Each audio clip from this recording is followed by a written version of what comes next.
Ninguém segura a força da maior torcida do mundo e fazer a sua parte é fácil, rápido e seguro. Quanto mais contas ativas, mais você ajuda o Mengão.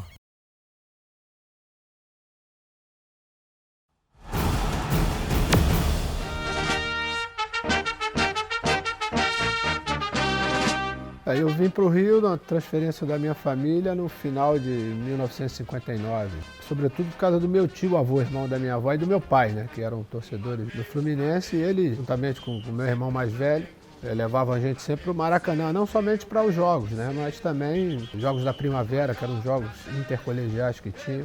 Comecei a frequentar o Maracanã bem cedo. Mas eu tinha dentro de casa a minha mãe, na verdade, que era uma torcedora do Flamengo, né? E além das influências dos amigos, né? Tentativas foram muitas, né? Mas aí tem aquele lance do sentimento mesmo, que não tem como, né? E naturalmente, com o passar do tempo, você vai frequentando o Maracanã, você vê aquela energia, aquela coisa de torcida mesmo. Eu acho que foi um Flamengo e Botafogo, 2 gols do Buião. Esse jogo, na verdade, foi o que decretou. Meu negócio é desse lado aqui, não tem nada a ver com o outro lado. A areia, eu acho que é minha parte de formação e compressão física, né? Porque fui até 39, quase 40 anos, sem ter problema de contusão. E isso, estudo feito pelo saudoso Dr. Taranto, que foi o médico que me conheceu desde 18 anos, ele chegou à conclusão que realmente a areia tinha me dado um suporte, sobretudo para joelhos, tornozelo, né? Para que eu pudesse ter tido, vamos dizer, uma carreira longeva sem ter tido problemas assim de contusões graves, né? Porque eu joguei salão no Flamengo, eu joguei no Sírio-Libanês durante quase 3 anos. Aí quando eu me transferi para o Flamengo, o Sírio-Libanês acabou o futebol de salão, então eu fui jogar. Tanto que eu jogava no Infanto Juvenil e no Infantil jogava o Adílio e o Júlio César. Eu conheço ele desde essa época, já em 1970 isso. Então essa parte de fundamento eu acho que o futebol de salão me deu, além da questão do posicionamento, porque eu jogava de ala direita e eu era obrigado a ter uma noção boa de marcação. Eu já tinha feito lá, durante esse período que jogava salão, alguns testes, né? Tinha o Gutschalk, que era o senhor, né? O Gutschalk fazia umas experiências, umas peneiras. E eu me lembro que eu fiz essa peneira também, mas aí tinha a questão do colégio, né? Que os treinamentos eram de manhã e eu estudava de manhã, então não dava, era incompatível. Eu saí. Só fui voltar em 73, que um amigo desse meu tio-avô, que morava em Copacabana, e ele me via jogando futebol de areia, né? Aí falou com o meu tio, vou levar teu sobrinho lá para fazer teste. Aí meu tio veio e falou, poxa, eu estou estudando, não estou querendo mais. Mas é o Napoleão, gente boa, teu amigo, não sei o quê. E eu fui, e nesse período que eu fui, estava acontecendo a transição toda do time juvenil, que tinha sido bicampeão com o Jaime, com o Rondinelli, Cantarelli, Rui Rei, esse pessoal todo que estava subindo para o profissional. Então abriu-se ali uma quantidade muito grande de vagas, se a gente pode dizer assim, e eu entrei nessa brecha, né, exatamente nesse período. Quando eu fui para o juvenil, né, eu fui jogando no meio campo, né, sempre jogando mais de meia do que de cabeça de área, né, de volante, como chamavam na época. Mas foi exatamente num jogo do segundo turno do campeonato de 73, que o Garrido, lateral, machucou. A gente jogava contra o Madureira na Gávea. E o Pavão e o Jaime Valente, o Pavão treinador, o Jaime Valente era da comissão técnica, juntamente com o seu Bria, que foi um dos responsáveis.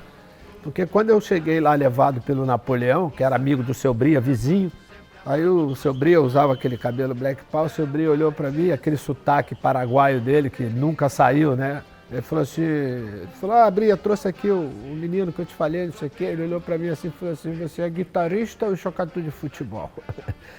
E depois ele terminou sendo, vamos dizer assim, o meu padrinho, entre aspas, né? E foi ele, juntamente com o Jaime Valente, que me convenceram, né? Depois que eu joguei na lateral, eu joguei direito, uns 25, 30 minutos. Eles falaram, é muito mais fácil você subir para o profissional como lateral do que no meio campo, que tem uma concorrência muito grande. Aí eu comprei a ideia, até porque eu sabia que ia conseguir me adaptar, né? Aí terminei já em 74, né, depois de uma excursão lá para o Centro-Oeste, né, minha estreia do profissional foi em Cuiabá. E nessa volta, o Campeonato Carioca estava em andamento, o Humberto Monteiro assumiu a lateral, né, que ele tinha vindo do Atlético Mineiro. Aí eu entrei no segundo tempo, no jogo contra o Madureira. Eu me lembro que eu estava no vestiário depois de um treino e o Jobé encostou do meu lado e falou, ó, por enquanto você está num deserto, mas daqui a pouco você está num oásis, né? Ele usou essa metáfora para dizer que eu teria uma boa oportunidade, né? Mas eu não esperava que essa oportunidade pudesse vir assim tão rápido, né? No meu segundo jogo contra o América, já na decisão do terceiro turno do campeonato, eu fiz um gol, né? Nós ganhamos de 2-1. E depois no outro jogo, que já era o triangular final, junto com o Vasco, eu fiz outro gol, Jaime de Almeida fez um, nós ganhamos do América de 2-1, e depois decidimos com o Vasco. Quer dizer, as coisas foram acontecendo de uma forma, porque eu fui campeão carioca com acho que 5, 6 jogos somente. Fiz 2 gols decisivos, coisa que impensável, né? E imponderável também naquela época, né? Porque eu tinha 20 anos. Foi um gol diferente, praticamente na intermediária, né, que na hora, quando eu vi o Rogério adiantado, dei aquele chute por cima e garoto, né? Ah, garoto não faz isso. E aconteceu, exatamente uma questão de oportunidade. Olha lá! Lateral direito, Júnior bota 2 para o Flamengo. Estourando o barbante do arco americano. Pegando-nos a todos de calça curta, telespectador.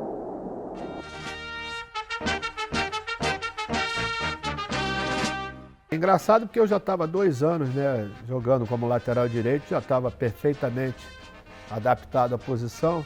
Aí aconteceu o troca-troca, né? Eu falei, caramba, agora que eu estou adaptado, agora que eu estou realmente conhecendo a posição, né, descobrindo alguns segredos, vai vir o cara, mas o cara era nada mais, nada menos que o Tuninho, que era um craque, né, na posição. Quer dizer, primeiro se tornou meu amigo, logo na chegada a gente teve uma empatia muito grande. E o Froner era o treinador.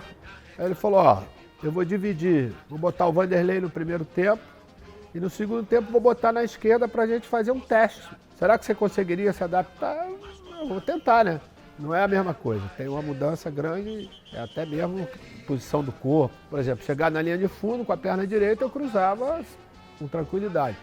Já quando chegava na perna esquerda, já tinha uma dificuldade. E foi exatamente o Coutinho, quando a gente voltou da Olimpíada, que ele virou treinador do Flamengo, ele foi treinador nosso na Olimpíada em Montreal. Aí ele falou, ó, se você vai chegar na linha de fundo, se você for dar aquele corte para cruzar de direita, teu centroavante vai entrar em impedimento. Aí foi quando eu comecei a fazer, tinha uma barreira de madeira. Daí eu comecei ali a trabalhar e ficava no final do treino, né, de perna esquerda, só perna esquerda, né? Então você começa a ter o domínio, quer dizer, no final da carreira eu batia já córner de perna esquerda. Vencer, vencer, vencer. Mas sem dúvida, eu acho que com a chegada do Carpegiani como era meio que o cérebro do nosso time, ele passou a ser um cara marcado muitas vezes homem a homem. Então eu fazia um pouco a inversão com ele, né? Ele caía um pouco para a esquerda e eu fazia essas infiltrações ou até mesmo esse movimento no meio-campo para trabalhar como um jogador de meio-campo. Eu acho que isso é que na verdade me ajudou muito, né? E deixar de ser um lateral formal, que fazia tudo aquilo que os outros faziam. Por essa facilidade, por eu ter jogado praticamente durante toda a minha formação como atleta, como jogador de meio-campo, que você tem uma outra visão, né? Mas a gente não tinha ainda nem maturidade nem experiência, né? Tanto que em 76, a morte do Geraldo, primeiro pra gente foi um choque, né? Não somente pela figura que ele era, mas também pelo jogador que ele era. Então, quer dizer, depois da primeira derrota, né, que a gente teve na perda dos pênaltis, teve a segunda, que foi a do Tita, que talvez ali tenha sido um outro divisor de águas, né? Muitas pessoas, né, criaram aquela história do pacto, né, que acabou o jogo no Maracanã e a gente foi para um restaurante no Arpoador, mas a gente não foi para comemorar nada, a gente foi, na verdade, que era para arrumar uma forma de proteger o Tita do fato dele ter perdido o pênalti e as pessoas querendo colocar nas costas dele uma culpa, né? Então, ali se conversou até pessoas não ligadas ao futebol, por exemplo, o Jorge Ben estava nessa reunião com a gente, né? Deram opiniões a respeito. Aí, a partir dali, você sai mais ou menos com uma coisa na cabeça seguinte: tudo que foi feito até agora, né, que não deu certo, vai dar certo agora, porque a gente vai fazer de uma outra forma. Tanto que até a gente chegar ao gol do Ronde em 78, um gol no final, e como aconteceu, a gente tinha um respaldo de uma diretoria, na época do Márcio e companhia, que abriram os olhos para a gente, juntamente com o Coutinho, né, que tinha uma outra visão, não somente de treinador, mas também da vida profissional de todos nós. E isso deu a alquimia para poder, dali, começar, vamos dizer, a época de ouro, que foi de 78 até 83. Eu acho que para todos nós, aquele jogo, né, com o Pelé, ele tem uma simbologia muito grande. Primeiro, por ele ser o ídolo maior de todos nós, né? E segundo, ele estar jogando com a camisa do Flamengo. Quer dizer, isso pra gente era um motivo de orgulho, satisfação e um privilégio, né? Que Pelé, naquele período, já estava em forma, né? Quer dizer, são aquelas coisas que você, quando está do lado do ídolo, né? Você quer aproveitar todos os momentos, né?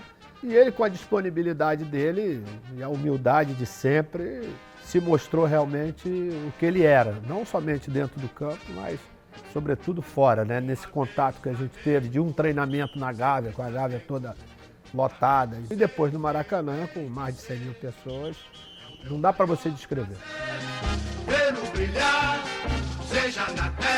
Eu queria que o outro jogo fosse no outro dia, né? Que era para você, para mim no caso, né? Recuperar, vamos dizer, o erro que aconteceu, a falha que aconteceu na saída. Mas quando eu cheguei no vestiário, injuriado, o Raul, com a experiência dele, falou: ó, fica tranquilo, cara.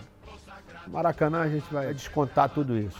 Pode ficar tranquilo. E o Raul, como era o mais experiente, né, aquele que tinha já vivido muitas histórias dentro do futebol, deu uma tranquilidade, mas o lance do gol, ele ficou na cabeça durante os dias que antecederam a final, né? Até aquele domingo. A primeira reação que você tem é aquela da vingança, né? Pô, vou ter que vingar meu companheiro. Mas aí entra a parte psicológica da comissão técnica. O que adianta? É você ganhar o jogo e você dar a volta olímpica. Essa é a melhor resposta que se poderia dar. E eu acho que foi o que aconteceu, né? O Ronde manda uma mensagem escrita do hospital para a galera, que foi lida antes de finalizar a corrente, que, pô, a gente vai jogar pelo cara também, né? Mas eu acho que a motivação maior era aquela de estar jogando dentro do Maracanã, com a possibilidade de ter o primeiro título brasileiro e a importância que aquele título tinha, e a gente viu que depois, né, demonstrou isso durante todo esse período, até hoje. E de você terminar levando a faixa de capitão para o teu companheiro, que tinha feito toda a campanha, mas infelizmente por alguma situação ele não pôde estar ali. Mas a gente dividia com o Atlético metade da seleção brasileira. Tinham 5 de lá e 5 de cá. Mas entre a gente não existia essa rivalidade, principalmente quando você estava dentro da seleção. Logicamente que para o torcedor. Mas isso ficou marcado muito mais depois do jogo lá do Serra Dourada, que o Rádio acabou com o jogo. E ele tinha avisado: quem der entrada violenta aqui, eu vou mandar embora. Ele juntou os dois capitães ali e falou, né? Aí o Reinaldo vai dar uma entrada no Zico, que se pega. Dali desencadeou uma série de coisas. A partir dali, o Atlético se sentiu prejudicado e começou essa rivalidade que ela perdura até hoje. Acho que não vai acabar nunca, mas muito mais por parte do Atlético do que por parte do Flamengo. E termina em 87, o Flamengo ganhando do Atlético, eliminando o Atlético dentro do Mineirão com o Renato, fazendo gol. Quer dizer, essa rivalidade, ela poderia ter sido alimentada de uma outra forma, né? Não da forma como tentaram fazer, porque não leva a nada, né? Se faltasse o Flamengo no mundo. Quando acabou o primeiro tempo, estava 4-0. Poucas vezes eu vi o Galo tão exaltado, né? E quando aquela veia dele começava a pular aqui, é porque alguma coisa estava acontecendo. Calma, peraí. Mas isso, a própria torcida se encarregou na volta para o segundo tempo. Só gritavam: queremos 6, queremos 6, queremos 6, né?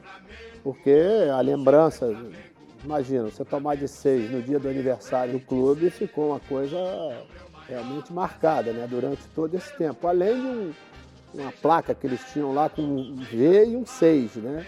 Aquilo ali era um troféu, né, para o torcedor do Botafogo levar aquilo. A partir desse jogo que a gente devolveu a goleada, aquela faixa sumiu, nunca mais ela apareceu. Mas a gente entrou no clima também, né? Principalmente, eu acho que o Zico foi um dos responsáveis por isso, porque ele tinha vivido um pouco e sofrido um pouco nessa goleada, exatamente estando dentro do plantel lá em 72. Eu vi que eu sofri, né? Não somente eu, mas eu acredito que a maioria dos meus companheiros, né? Exatamente por tudo isso. Ali tinha uma conotação política muito grande, né? A questão da ditadura que imperava ali naquele momento, sobretudo a figura do Pinochet no estádio. Eu acho que eles usaram errado a coisa, entendeu? Porque o time do Cobreloa era um bom time. E eles tentaram intimidar da pior forma que podia ter, né? Até mesmo porque aquele jogo ali, ele só podia ser resolvido a nosso favor, né? A favor dele não resolvia nada, porque teria um terceiro jogo. E exatamente em função dessas ações, em cima do Adílio, em cima do Lico, o pisão que eu levo, quer dizer, a intimidação dos caras com metralhadora dentro do campo, quer dizer, esse tipo de coisa toda fez a gente ter, naquele momento, uma clarividência muito grande. Nós só vamos jogar bola. Nós não temos que dar tapa em ninguém, dar soco em ninguém, porque a gente não precisa disso. Nosso negócio aqui é jogar. Então deixa para Montevidéu que a coisa vai acontecer. Teve um lance com o fotógrafo lá também? Na hora que eles fizeram o gol, ele entrou no campo e gozando a gente ali, né? Tinha uma bolsa, né? Ia ter umas lentes ali. Eu dei um bico na bolsa dele.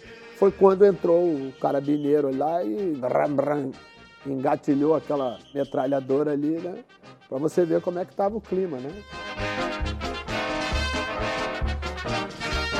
Não, ninguém tinha nem ideia. O próprio Carpegiani, depois de tanto tempo, ele disse, né, que ele jamais pensaria em refazer um tipo de coisa. Foi um momento também do Nunes de consciência, né? Era para ele ter dado, alguém chegou uma hora, ele falou, não vou dar soco a ninguém não. Dar o soco a expulso não jogaria o jogo lá de Tóquio. Mas aí o Anselmo tomou a frente, porque realmente a gente, quando saiu lá do segundo jogo lá de Santiago, existia uma raiva muito grande pelo que tinha acontecido. Né? E você vê um companheiro com o supercílio arrebentado, o outro com a orelha cortada, passar por tudo aquilo que a gente passou ali, realmente tinha essa vontade. Que para eles, na verdade, deve ter sido o maior tapa, o maior soco que eles tenham levado. Foi ver a nossa alegria na volta olímpica no Estádio Nacional de Montevidéu. Fiz uma entrevista com ele quando os 25 ou 30 anos da Libertadores lá em Santiago. Ele estava quase dizendo o que ele tinha na mão naquele dia. Né? Mas aí chegou uma hora que ele desconversou e não disse. Mas que ele tinha alguma coisa na mão, o artefato que ele tinha, acho que a gente nunca vai saber. Uma vez Flamengo, sempre Flamengo. Começando pela morte do Coutinho, porque eu estava com ele no momento, né? Ele estava de férias no Brasil e me chamou para jogar vôlei com ele lá no Marimbás, né, no clube, no Posto 6. Aí chegou um amigo dele, pô, tô indo mergulhar, quer ir comigo? Ele perguntou para mim aí, tu me espera? Eu falei, espero, não tem problema nenhum, eu tava de bobeira mesmo, né? Só que eu fiquei esperando ele até hoje, né? Porque quando aconteceu, eu não conseguia acreditar. Aí eu tinha uma ligação forte com ele desde 76, fiz o meio-campo na época da Olimpíada para ele se transformar em treinador do Flamengo. E foi uma coisa assim que eu não conseguia nem externar o que eu estava sentindo, porque ele era meio que um guru, né? Meio um mentor, um pouco de tudo aquilo que a gente vinha fazendo desde 76. Né? Então, para se recuperar, foi meio complicado. Precisou realmente esse período. Foram os 2 primeiros jogos e no terceiro a gente já tinha já absorvido. Né? Uma vez Flamengo. Já era para ter acabado, na verdade, no meio de semana. No jogo da chuva, que o Roberto faz um gol no finalzinho do jogo, né? Mas desse outro jogo teve uma superioridade. Aí tem a história do rapaz que entrou lá, o Ladrilheiro, que ninguém nunca viu na vida, que ninguém botou ele para entrar. Como se aquele nosso time precisasse de juiz, de ladrilheiro para ganhar as coisas. Foi uma intuição ali, porque os goleiros naquele período, né? Pouco usavam os pés, pouco saíam da área. Né? Aí quando o Maza sai para fazer aquela cobertura ali, eu falei, vou dar um carrinho porque ele não vai saber o que ele vai fazer. E foi mais ou menos o que aconteceu, né? Que eu termino chegando, dividindo com ele, mas aí depois teve o talento do Nunes, que daquela distância, né? Bateu uma bola de primeira como ele bateu. Eles não conheciam a gente. Nós tínhamos mais conhecimento deles do que eles tinham da gente. Eu acho que isso, na verdade, fez com que eles não tivessem ideia da capacidade, né? Tanto que isso ficou resumido aos 3-0 do primeiro tempo, né? Porque quando eles abriram o olho, o jogo já estava decidido em 30 e poucos minutos. E era um senhor time, né? Tinha eliminado o Real Madrid e companhia naquele ano da Copa dos Campeões, né? Como era chamada na época, né? E você tinha jogadores como o Souness, da seleção escocesa, que depois eu fui jogar contra ele, contra a Escócia em 82. Né? Você tinha o Dalglish, outro jogador que era considerado um dos melhores da Europa, Grobler, o goleiro. Você tinha vários jogadores da seleção inglesa, né? Quando os caras entram para dar uma olhada no campo, para ver se chuteiro aqui, chuteira vai usar, eles passam, a gente está batucando, né? Para você descontrair, você dar uma relaxada em relação ao teu trabalho. E para eles passarem, eu olhava aquilo ali, não é possível que esses caras vão, né? E depois, na hora da nossa corrente ali e tal, os caras passam olhando e rindo, né? O cara não vê aquilo ali como uma forma até de te ajudar a você ganhar uma partida. E a gente usou isso, ó, tá vendo? Os caras estão rindo aí, vamos ver quem é que vai rir no final, entendeu? Era insaciável, né? A fome de vitórias, né? Vitória, ela te leva ao êxtase, né? Não somente como objetivo conquistado naquilo que você queria, do teu planejamento, mas também muita coisa pessoal, né? E a gente transferia todas essas coisas pessoais para o lado coletivo. Então não tem esse negócio de baixar a guarda. Porque realmente a tendência é você dar uma relaxada. Por exemplo, em 83, com a chegada do Carlos Alberto Torres, né, para dar uma saculejada no grupo, olhava para a figura do capitão e dizia, opa, capitão, aqui o negócio é diferente, entendeu? Fora os toques, a experiência, a maturidade dele, que leva a gente a ganhar um campeonato onde estava praticamente perdido, né? O Flamengo no mundo edifica. Na verdade foi a oportunidade, né? Porque todos os meus contemporâneos, né, que tinham jogado a Copa de 82, a começar pelo Zico, pelo Edinho, estavam jogando no campeonato mais maravilhoso do mundo, né? Todos os grandes jogadores. Então aquilo ali, na verdade, te coloca também com aquela ambição de você participar desse campeonato, né?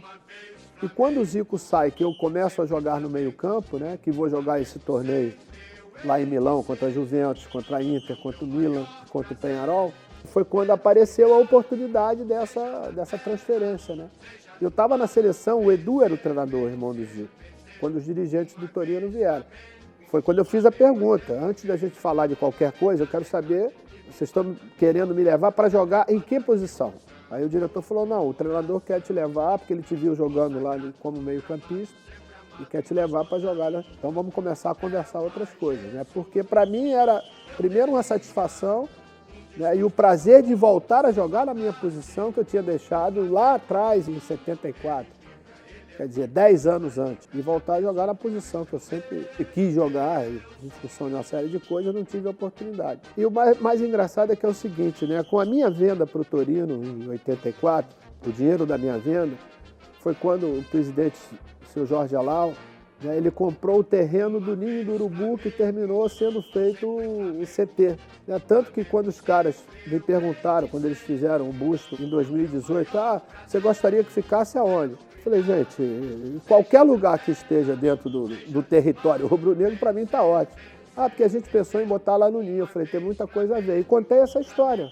Eu iria, em dezembro de 84, ter o meu passe livre, porque eu já fazia 10 anos de profissional. Então, foi uma forma também de eu retribuir a tudo aquilo que a instituição fez durante todo esse período, né, para que ele tivesse um retorno, né? Eu teria um desgosto profundo.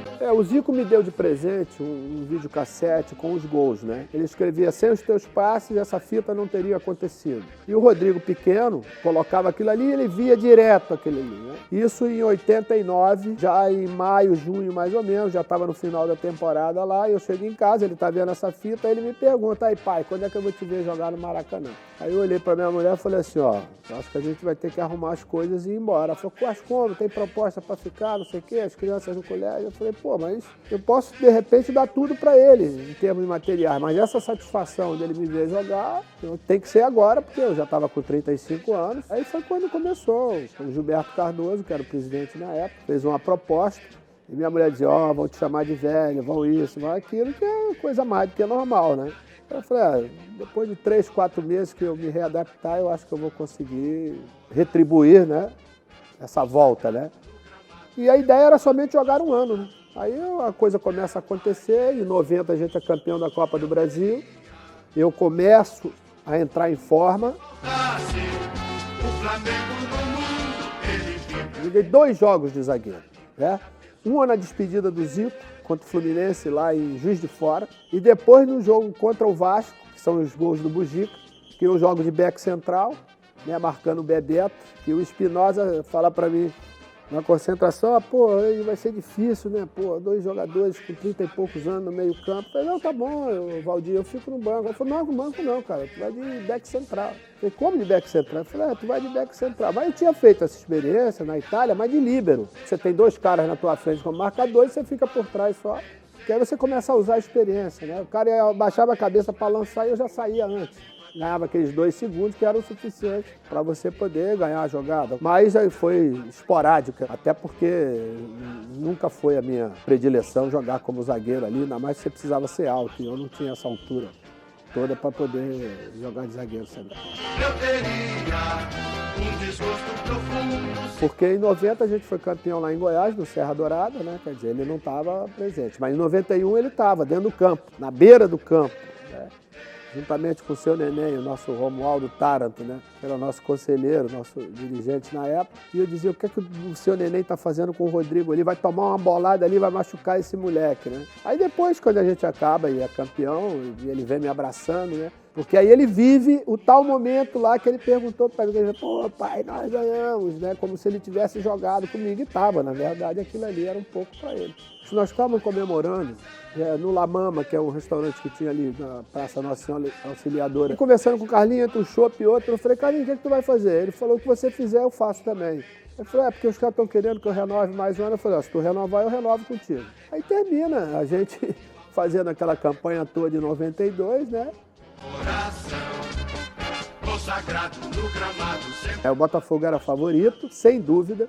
Tinha feito uma campanha muito melhor do que a nossa, né? Era o time da moda e nós éramos o franco atirador da história, né?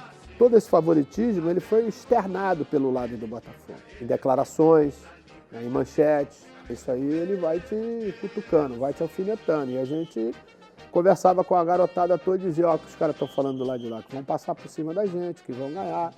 E eu me lembro que quando a gente entrou para esse primeiro jogo, o Carlinhos falava, aí depois ele dizia assim, vai lá, capitão, diz alguma coisa. Mas você olhava o brilho no olho daquela rapaziada, primeiro da satisfação de estar jogando uma final de Campeonato Brasileiro quando ninguém acreditava. E de poder acontecer o que a gente terminou acontecendo. Aí eu falei, Carlinhos, acho que não precisa dizer mais nada. Olha no olho dessa rapaziada aqui como é que tá. Aí eu falei, tem muita gente aqui que quando começou pensava em comprar uma casa para mãe. Não é isso? Ele falou, Então hoje a gente vai começar a comprar aquele primeiro tijolinho para essa casa. Vamos ou não vamos? Aí com a resposta, aí você já fica tranquilo, você diz, alguma coisa vai acontecer aqui. Aí não vai ser por falta de disposição, só que a gente não imaginava que o jogo pudesse se transformar num 3-0 seco, sem nenhum problema. O Pingo veio me marcar, que era o cabeça de área do Botafogo, e eu falei pro Idemar, Idemar, troca comigo, vai jogar um pouco mais na frente, deixa aqui que vai ter o espaço da onde o cara que deveria estar posicionado ali, né? Essas coisas que não precisou nem perguntar ao Carlinhos, porque ele ia dizer isso. Aí a gente faz uma troca, aí eu começo a jogar mais de trás, né? Tanto que eu chego para fazer o primeiro gol, sem marcação. Sempre Flamengo, Flamengo sempre. Eu não sabia o que eu fazia ali, né? Essa que é a verdade. Porque aquele gol representou o 4-0, né? Os 3 do primeiro, mais aquele ali. Então a virada do Botafogo, 3-0 ainda era possível, mas 4-0, aí eu saio todo desajeitado, o Gotardo atrás de mim, o Fabinho atrás de mim, e o Gotardo dizia, deixa ele. Mas eu queria dividir com a galera exatamente aquele momento, que para mim já era, vamos dizer, o início já do pensamento de encerramento da carreira. Agora, é verdade que o Piá jogou essas 2 chuteiras emprestadas? Porque caiu uma chuva antes, né? E o Piá estava sem chuteira de trava, né? E eu tinha sempre 2 chuteiras, né? Aí eu perguntei ao Babão, falei, Babão, a minha outra chuteira de trava por acaso tá aí? Ele nunca levava, mas levou, né? Eu falei, vai lá, o Marco Vinícius, o Piá é Marco Vinícius. Eu falei, Marco Vinícius, vai lá. pode jogar com a minha esteira. Não, mas não foi a esteira. Naquele dia ele estava iluminado, né? Passe para tudo quanto foi gol, cruzamento na cabeça do Gaúcho, mas não acabou o jogo, foi ele devolve. Flamengo sempre eu hei de ser. É o meu maior. Eu acho que tem muito a ver com o que aconteceu na minha vida em termos de preparação física. Porque eu não me machucava, então eu ia jogando. Na temporada de 79, que foi exatamente o ano que a gente ganhou o Campeonato Carioca especial, acho que eu cheguei a jogar 99 jogos. Quer dizer, eu tive menos tempo de clube do que o Adílio, do que o Zico, por exemplo, que tiveram mais tempo de clube do que eu, mas acho que se deu exatamente a minha questão física, né? De poder segurar a onda durante aqueles campeonatos. O Flamengo no mundo, ele vive. A coisa que mais me levou a parar, porque eu voltei para a seleção com 38 anos, quando o Parreira começou a montar a seleção de 94, né? Quando o jogo lá de Wembley, inclusive que o Charles estava comigo. Mas e naquela ida para o estádio, o Parreira e o Zagallo conversaram comigo e disseram, pô, em 94 não vai ter ninguém com 40 anos. Então, quer dizer, me tirou um pouco o estímulo, né? Porque a gente vai sempre em cima de desafios, né? Flamengo sempre eu hei de ser. É o meu maior. Logicamente, a base seria a base de 81. E até mesmo porque de todos aqueles jogadores, só quem não teve oportunidade na seleção brasileira foi o Lico, né? Porque todos os outros jogadores tiveram, né? Se pegar do Raul até o Galo, todo mundo teve oportunidade na seleção brasileira. Eu acho que essa seria a grande base, né? Juntamente com o Coutinho e com o Carlos Alberto Torres, né? No comando, que seria talvez a dupla ideal, né, para comandar qualquer time do Flamengo, inclusive pelo lado vencedor que todos dois tiveram com a participação na história do clube. Ele vibra, ele é fibra, muita libra, já pesou. De amor eterno. O que eu dei, o que eu recebi, aquela coisa de casamento eterno, né, pro resto da vida. Eu acho que a identificação, né, a história da camisa, a minha segunda pele, essa era uma frase que eu escutei lá em Torino uma vez. Falei, cara, essa frase aí, ela cabe exatamente para o Flamengo, né? Sempre Flamengo. E principalmente aquela história de eu teria um desgosto profundo se faltasse o Flamengo no mundo. Pelo brilhar, seja na terra, seja no mar, vencer, vencer, vencer. Uma vez Flamengo, Flamengo até morrer. Na regata ele me mata, me maltrata, me arrebata, que emoção no coração. Consagrado no gramado, sempre amado, mas cotado no papo. É o